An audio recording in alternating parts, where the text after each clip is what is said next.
بسم الله الرحمن الرحيم الحمد لله رب العالمين والصلاة والسلام على رسول الله وعلى آله وأصحابه ومن والاه كما جمتوته هردفتوت ميديا بركة. السلام عليكم ورحمة الله وبركاته. الرا سجنتا بعيدة الفطري براكم تقول إبا هوريفا فرتمي جهفة مقالة أقارو منا شيخ محمد زين جمالتي أرقون. الحمد لله بقى عيد الفطري براكم تقول إبا هوريفا فرتمي جهفة لأن إسن قهين وقهي سنين جنة. الحمد لله رب العالمين. ماتي ميديا بركة عيدا من الشيخ محمد زين جمالتي شيخنا كبجما برتباف لجنة أكاسيد سجنتا بريده وتوق وبيفند فلي السر. الحمد لله رب العالمين.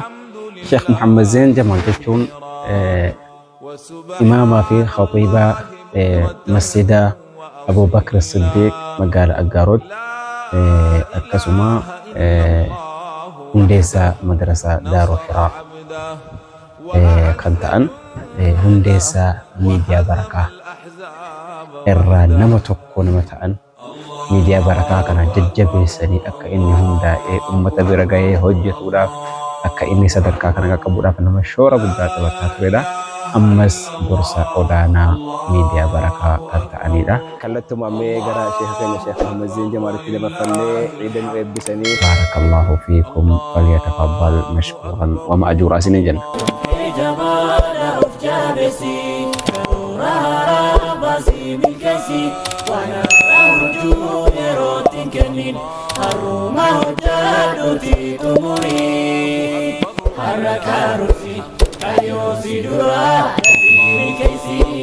بسم الله والحمد لله الصلاة والسلام على نبي الله وعلى آله وأصحابه ومواله.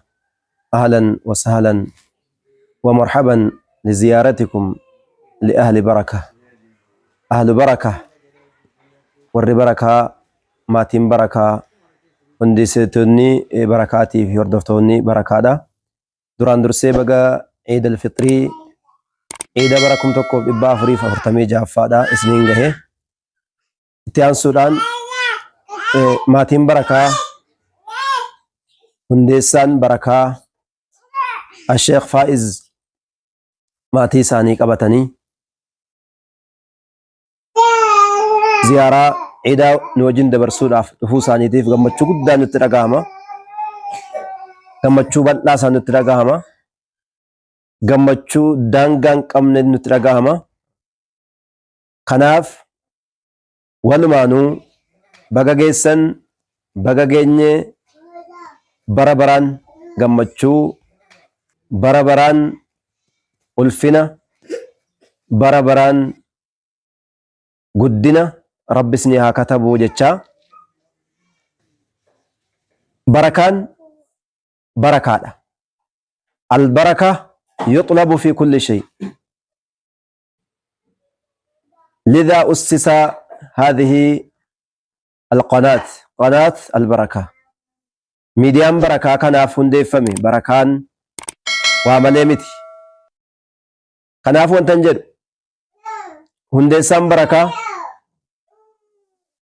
هردفان بركة عمري ساكيست جرو ساكيست نوفا بركة تججون برباد بقى قمدن بقى جيسن ورياسيس بقى جيسني ورياتشيس بقى جيسن اقا اكو وليقلات وانتنو تبربانو بركة چورا الرقا ilmaani wajjin daa'immanii wajjiniin sagalee daa'immanii sin dhageessisaa iida kana dabarsuu barbaanneet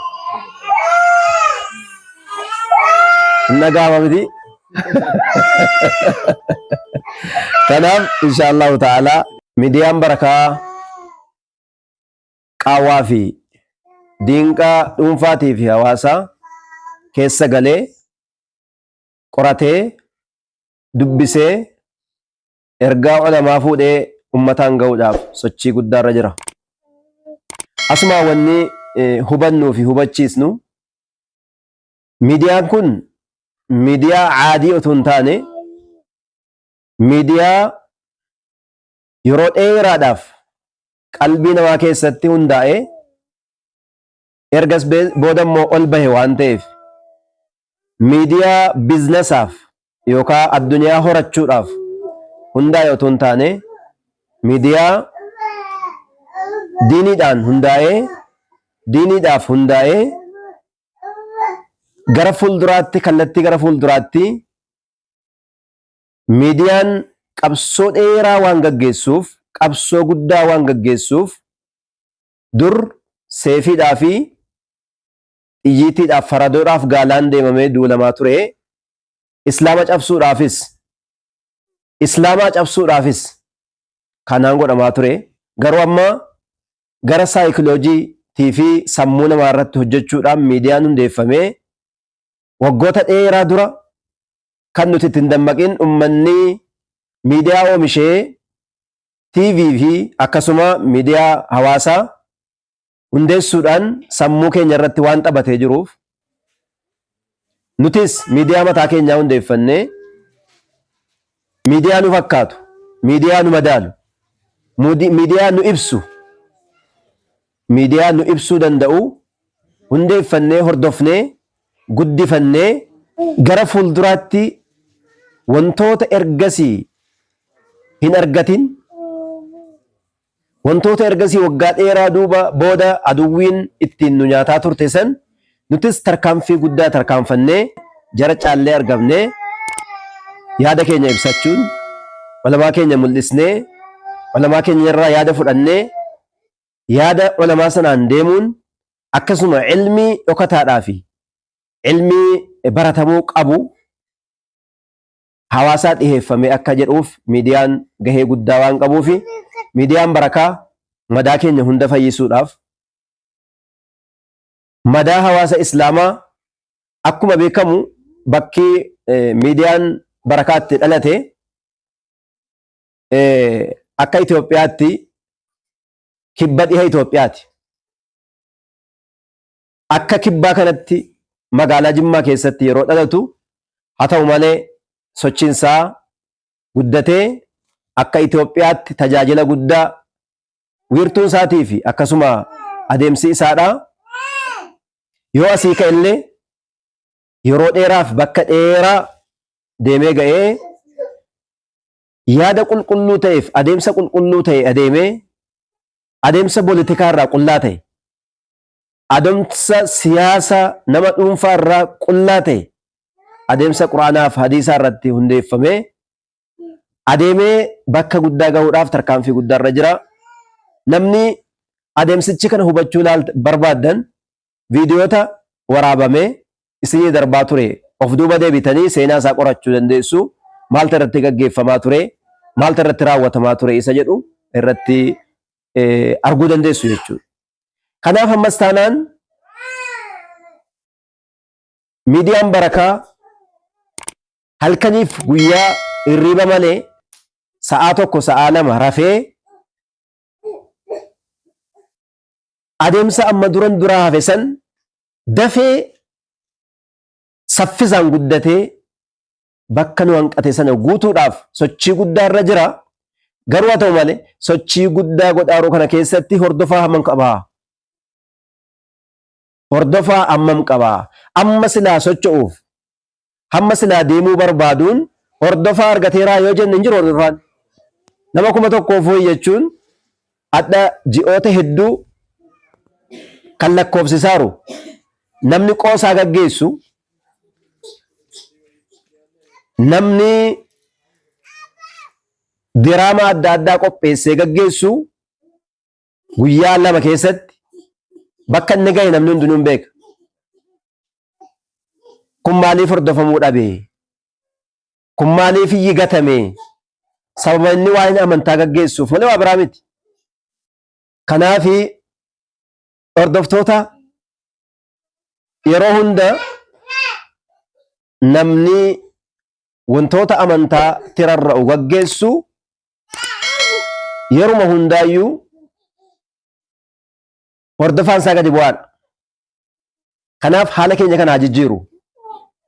Ummanni amantaa dhiibuudhaaf, amantaa kuffisuuf, amantaa diiguudhaaf socho'aa jiranu hordoftoota baay'ee qabu. Har'a qabsoo eegalleerra. Qabsootti jirra. Qabsoo miidiyaati. Qabsoo miidiyaa kana keessatti miidiyaan akkuma amma dura jedhaa turre billaa qara lamaati. Namaafis hin mura, namas hin mura. Kanaaf miidiyaa mataa keenyaa qabnaayi. Miidiyaa maal qabnaa? Isa qabnu immoo hordofaarraa kun gaafii. Isa qabnu hordofaarraa. Kanaafuu yaada kana yeroon ibsu obboleeyyan kan koo, obboleettii kan koo, warri miidiyaan kun isin bira ga'e hundi ofii keessanii hordofaa. Nama biraatiif sheer godhaa dabarsaa. Akka miidiyaan kun guddatee hordoftoota hamma baay'ina qabaatuun ergaan isaa bakka guddaa ga'uu danda'a. Hammuma hordoftoonni xiqqaatuun immoo ergaan isaa gabaabaa ta'uu danda'a. Yeroo akkana jedhamu warri amma subscribe godhaa, like godhaa, share godhaa irra guddaan nama waan kana jedhudha. Warra biznesaaf akkasuma hojii duniyaa ittiin argatee, hordofaa argatee, birrii ittiin argatee maal jechuudhaaf warra jedhu irra guddaan.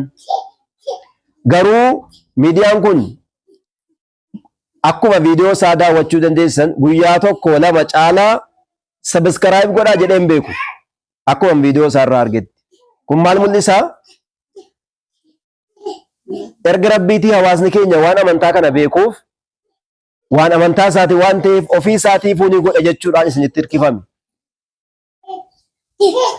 Kanaaf guyyaa adda irraa kaasee hordoftoota miidiyaa Barakaa warri viidiyoon kun isin bira ga'e akkuma Sheek Amiin Ibroo jedhan mana kana keessa taa'ee kun labsiidha. Sagaleen kun akka isin bira ga'een miidiyaan Barakaa yeroo gabaabaa keessatti hordoftoota baay'ee akka argatuu fi irratti hojjechuun dirqama malee sunnaa miti. Dirqama malee sunnaa miti. Amma yeroo ammaa keessatti miidiyaan kun istuudiyoon isaa amma wanaati sammuu keessa malee bakka irra hin jiru. Istuudiyoon isaa sammuu keessa. Kanaaf istuudiyoon ni hojjetama. In jiraatas. Garuu qabeenya keenya jennee miidiyaa kana keenya nuti itti fayyadamaa nuu guddachuu qabaa jennee xiiqiidhaan miidiyaa kana guddisnee miidiyaa akkanaas immoo baay'isnee bakka hedduu keessattii fi naannoo hedduu keessatti akka jiraatu gochuun dirqama jechuu barbaadeetanii. Eid Mubaarak kullu caam wa antum بألف ألف خير والسلام عليكم ورحمة الله وبركاته. وعليكم السلام ورحمة الله وبركاته. بارك الله فيكم وجزاكم الله خيرا. Ergaa bareedaa dabarsanii kabajamtoota hordoftoota miidiyaa Barakaa isinillee baga ciida geessan jedhe lama faara deebine. Ciida keessan ciida Barakaa, ciida gammachuu, ciida ishqii Rabbi isiniif haa taasisu. Sooma keessan, salaata keessan, ibaadaa keessan gaggaarii hojjettanii dabarfattan Rabbi isinirraa haa taqabbalu. Hunduma keenya nama itti milkaa'u Rabbiin haa taasisu. Nama soomni dabarfate kun leenjii bareedaa kennee fi waan gurguddaa gara fuula duraatti hojjete irraa milkaa'u Rabbiin haa taasisu. شيخنا شيخ محمد زين جمال ربي الراحة جعلته بارك الله فيكم وجزاكم الله خيرا. ماتي شيخ محمد زيني ماتي ميديا بركة أكسم ماتي هردوتو ميديا بركة ربي سن الراحة جعلته الفات دا قالتهما عيد بربرات ربي نهاجه عيد بريدا ربي نرتد الدبسو عبادة قاري وجرين نما عيد ببريدا كان هفل جه اتملك وربي نهاتايسو سجنتا أكنا ببريدا أكنا تهنجا ورتدي بنوتي أمسا شيخنا كن ندبرسن اتفاقيا دما أمو مرة يقال اتفاقيا دما نما إرى ملك وربي نهاتايسو هنكن يوجرات اللي جرى كومنتيت النتما كان أبكنا سر رسالون جدا ولين نما ملك وربي نهاتايسو هذا تتمي ديا بركة بقى جيس نجتشوك فوسون تاني دعائي بريدا سادا بالشاتا سادا ulfaataa saadhaa akka rabbiin iyyaa keenya nu guutu sheekni keenya sheek Muhammad Zeid Jamaal nuuf kadhatanii isiniifis kadhatanii muslima hundaafuu kadhatanii biyya keenyaafis biyya islaamaa hundaafis nuuf kadhatanii jedhanii baarakallahu fiikum isinis aamiin jedha. Bismillah alhamdulillah salatu wassalamu ala rasulillah sallallahu alayhi wasallam. Maatii Barakaa hadha bakka kanatti nu wajjin argamtanii fi hordoftoonni bakka adda addaa teessanii miidiyaa kana hordoftan rabbis na barakeessu. Amiin. Rabbi nuuf barakeessu. Amiin. Rabbi nuuf barakeessu. Amiin. Warra yaadaa fi qaamaa fi qabeenyaan miidiyaa kana bira dhaabbatu hunda hundeessitoota baraka miidiyaa kanarraa eegalee hunduma keessanuu warra barakate rabbis na taasisu. Aamiin. Yaa Rabbi nu barakeessi. Yaa Rabbi nu barakeessi. Guyyaan hadhaa guyyaa gammachuu ciidaa dabarsuudhaaf mana kana dhufan waa hundaan rizqiidhaan aafiyaadhaan kan galan rabbi nuuf taasisu. Egaa nu hundaan umrii dheerannee guddina isaa rabbi nu argisiisee akka Afrikaatti kan badhaafamaa ta'u rabbi nu haa taasisu. Akka aalamaatti badhaafamaa kan ta'u rabbi nu haa taasisu. Miidiyaa barakatee guddatee mul'atee bakka bareedaa gahe rabbi nuuf haa taasisu. Hordoftoota isaallee jalqabarraa hamma xumuraatti warra amma hordofaaruu fi warra sichi hordofu walitti qabee nama barakaa rabbi nuuf haa taasisu.